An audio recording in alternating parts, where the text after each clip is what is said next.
Hello everyone, welcome back to my channel. So Netflix perhaps might be a bit of a scheduling blunder while releasing Nevertheless, Shapes of Love, as I waited like 2 weeks for the final episode 8 to be released before making this review. So let's get started. I don't know if you have watched the Korean version starring Song Kang and Han So-hee of the drama. This drama is an adaptation of a Korean webtoon of the same name and was remade into the Japanese version of the drama by the name Wakate Itomo, which Netflix secured broadcasting rights to.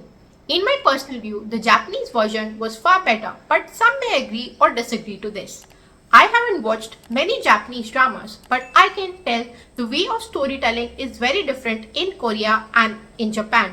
Or perhaps it depends on who the director is and where their main focus is. In the Japanese version of Nevertheless, Shapes of Love, artistic representation is the main focus where subtly the main character story has been developed without too much emphasis on just the intimacy part. The casting of the main leads, Ryusei Yokohama as Ren Kawasaka and Sara Minami as Miu Hamasaki, were a stark contrast to the Korean cast. Although I do say the Japanese version was better in the remake, there was also more than necessary focus given to the supporting characters. I would have liked to have seen more of Ryusei Yokohama and Sara Minami than Ren's female friend or other students enrolled in the art school, where the story mostly unfolds.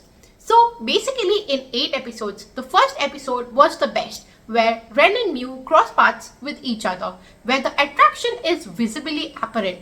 Ren is an avoidant attachment type and runs away from committing as he is fearful of rejection. He is an artistic genius, making breathtaking works of butterflies. Miu, on the other hand, is more grounded, more human, with the ability to embrace her vulnerability in spite of having had a rough breakup from her past relationship. The theme is falling in love and how different people react and behave when they are in love.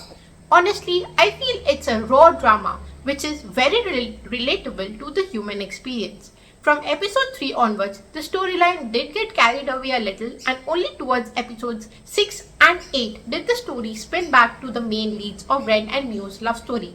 It might appear that with the episodes only spanning roughly 33 minutes each, they could have focused on the respective issues of the leads, like Ren's complex past and his relationship with his mom, and why in the first place did he turn out to be as he was.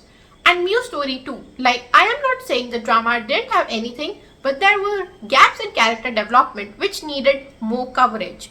I would say the actors acted pretty well and minimal exchanges were enough to convey the message which the script wanted to convey. With many loopholes existing, Wakate Ite Imo could have been much better is what I am getting at. Nonetheless, creativity, scene structure, special effects was spot on. Overall, if you like a slow-paced story, you can give this one a try. I would not say that you wouldn't survive not watching it, but if you ever want to simply pass time with nothing in your absolute hook list, give this one a try. Actors are good looking, chemistry is there, the scenes are structured beautifully, so if it's enough for you, let me know once you've watched it. That's all for now. Do you have any dramas which you would like me to review? Pop the name in the comment section below. Please don't forget to like, share and subscribe. Thanks for watching.